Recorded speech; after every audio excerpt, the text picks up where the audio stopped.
ನೋಡಿ 1ನೇ ತಾರೀಕಲ್ಲಿ ಯಾರು ಹುಟ್ಟಿದ್ದಾರೆ ಅವ್ರಿಗೆಲ್ಲರಿಗೂ ಅವತ್ತಿಂದನೂ ಯಾರ ಮುಂದೆನೂ ಬೆಂಡಾಗಕ್ಕೆ ಇಷ್ಟ ಇಲ್ಲ. ಎಲ್ಲೋ ಒಂದು ಕಡೆ ಅವ್ರಿಗೆ ಆರ್ಡ್ರ್ ಮಾಡೇನೆ ಅಭ್ಯಾಸ ಅಂತ ಹೇಳಿದ್ದೀನಿ ಅಲ್ವಾ.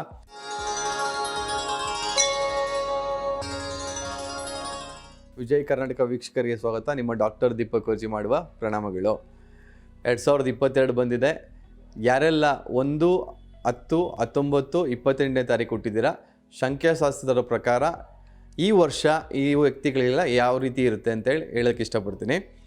ಮೊದಲಿಗೆ ಸೂರ್ಯ ಅಂದರೆ 1 ನಾವು ಹೋಲಿಸ್ತೀವಿ ಅಥವಾ ರಾಜ ಅಂತ ಕೂಡ ಕರಿತೀವಿ. ನೋಡಿ 1ನೇ ತಾರೀಕಲ್ಲಿ ಯಾರು ಹುಟ್ಟಿದ್ದಾರೆ ಅವ್ರಿಗೆಲ್ಲರಿಗೂ ಅವತ್ತಿಂದನೂ ಯಾರ ಮುಂದೆನೂ ಬೆಂಡಾಗಕ್ಕೆ ಇಷ್ಟ ಇಲ್ಲ. ಎಲ್ಲೋ ಒಂದು ಕಡೆ ಅವ್ರಿಗೆ ಆರ್ಡ್ರ್ ಮಾಡೇನೆ ಅಭ್ಯಾಸ ಅಂತ ಹೇಳಿದ್ದೀನಿ ಅಲ್ವಾ.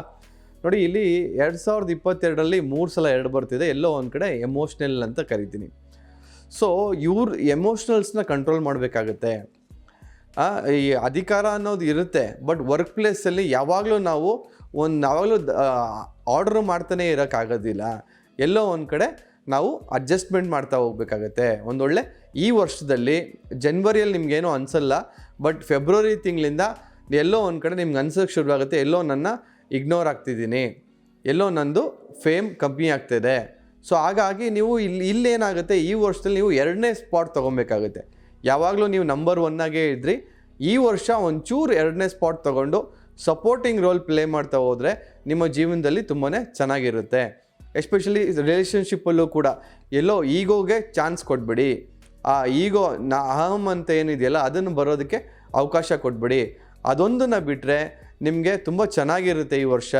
ಮತ್ತು ಪ್ರಮೋಷನ್ಸಲ್ಲಿ ಕೂಡ ಎಲ್ಲನೂ ಚೆನ್ನಾಗಿ ಬರುತ್ತೆ. ಸ್ವಲ್ಪ ಆರೋಗ್ಯದ ಕಡೆ ಗಮನ ಕೊಡಿ. ಎಲ್ಲೋ ಒಂದು ಕಡೆ ಈ ಆಂಗ್ಸೈಟಿ, ಕೋಪ ಅನ್ನೋದು ಸ್ವಲ್ಪ ಜಾಸ್ತಿ ಆಗುತ್ತೆ. ನಿಮ್ಮ ಹೆಲ್ತ್ ಬಗ್ಗೆ ಸಾಕಷ್ಟು ಗಮನ ಕೊಡಬೇಕಾಗತ್ತೆ. ಮತ್ತು ಸ್ವಲ್ಪ BP ರಿಲೇಟೆಡ್ ಏನೋ ಇಶ್ಯೂಸ್ ಇದ್ದರೆ ಒಂಚೂರು ಜಾಸ್ತಿ ಆಗುವಂಥ ಚಾನ್ಸಸ್ ಇದೆ.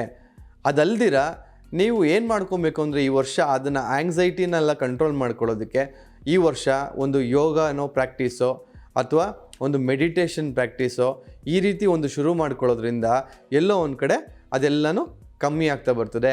ಆ ನೆಗೆಟಿವ್ ಎಫೆಕ್ಟ್ಸ್ ಎಲ್ಲ ಕಮ್ಮಿ ಆಗುತ್ತೆ. ಅದನ್ನು ಬಿಟ್ಟರೆ ಮಿಕ್ಕೆಲ್ಲನೂ ತುಂಬಾ ಚೆನ್ನಾಗಿದೆ ಅಂತ ಹೇಳಕ್ಕೆ ಇಷ್ಟಪಡ್ತೀನಿ. ಸ್ವಲ್ಪ ರಿಲೇಷನ್ಶಿಪ್ ಬಗ್ಗೆ ಗಮನ ಕೊಡಿ. ವರ್ಕ್ ಪ್ಲೇಸಲ್ಲಿ ಸ್ವಲ್ಪ ಆ ಸೆಕೆಂಡ್ ಸ್ಪಾಟನ್ನು ತೊಗೊಳಕ್ಕೆ ಶುರು ಮಾಡಿ, ತುಂಬ ಅನುಕೂಲ ಆಗುತ್ತೆ. ಮತ್ತು ನಿಮ್ಮ ಅದೃಷ್ಟದ ಸಂಖ್ಯೆ ಬಂದು ಈ ವರ್ಷದಲ್ಲಿ ನಿಮಗೆ 5, 6ನ ನೀವು ಫಾಲೋ ಮಾಡ್ಬೋದು, ತುಂಬ ಚೆನ್ನಾಗಿ ಬರುತ್ತೆ. ಆದಷ್ಟು ಡಾರ್ಕ್ ಕಲರ್ಸ್ನ ಅವಾಯ್ಡ್ ಮಾಡ್ತಾ ಬನ್ನಿ. ನೋಡಿ ನಿಮಗೆ ಅದೃಷ್ಟ ಏನು ಅಂದರೆ, ನಮಗೆ ಕಣ್ಣು ಕಾಣಿಸೋವಂಥ ಪ್ಲ್ಯಾನೆಟ್ಸ್ ಯಾವ್ದಾದ್ರು ಇದೆ ಅದು ಬರೀ 2, ಒಂದು ಸೂರ್ಯ ಮತ್ತು ಒಂದು ಚಂದ್ರ. ನೀವು ಯಾವಾಗಲೂ ಅಷ್ಟೇ ಮನೆ ಹೊರಡೋಕ್ಕಿಂತ ಮುಂಚೆ ಆ ಸೂರ್ಯನ ನೀವು, ಯಾಕಂದರೆ ನಿಮ್ಮ ಪ್ಲ್ಯಾನೆಟ್ ನೀವು ರೂಲ್ ಆಗೋದು ಬಂದು ಸನ್ನಿಂದ, ಹಾಗಾಗಿ ಸೂರ್ಯನಿಗೆ ನಮಸ್ಕಾರ ಮಾಡ್ತಾ ಹೊರಗಡೆ ಹೋಗಿ ಅಥವಾ ಏನಾದ್ರು ಮಾಡೋಕ್ಕಿಂತ ಮುಂಚೆ ಆ ಭಗವಂತನ ನೆನೆಸ್ಕೊಂಡು ಕೆಲಸ ಮಾಡಿ ಅಂತ ಹೇಳ್ತಾ ಈ ವರ್ಷ ನಿಮ್ಗೆಲ್ಲರಿಗೂ ಶುಭ ತರಲಿ ಅಂತ ಹೇಳ್ತಾ ನನ್ನ ಸಂಚಿಕೆ ಮುಗಿಸ್ತಾ ಇದ್ದೀನಿ ಸ್ನೇಹಿತರೆ. ವಂದನೆಗಳು.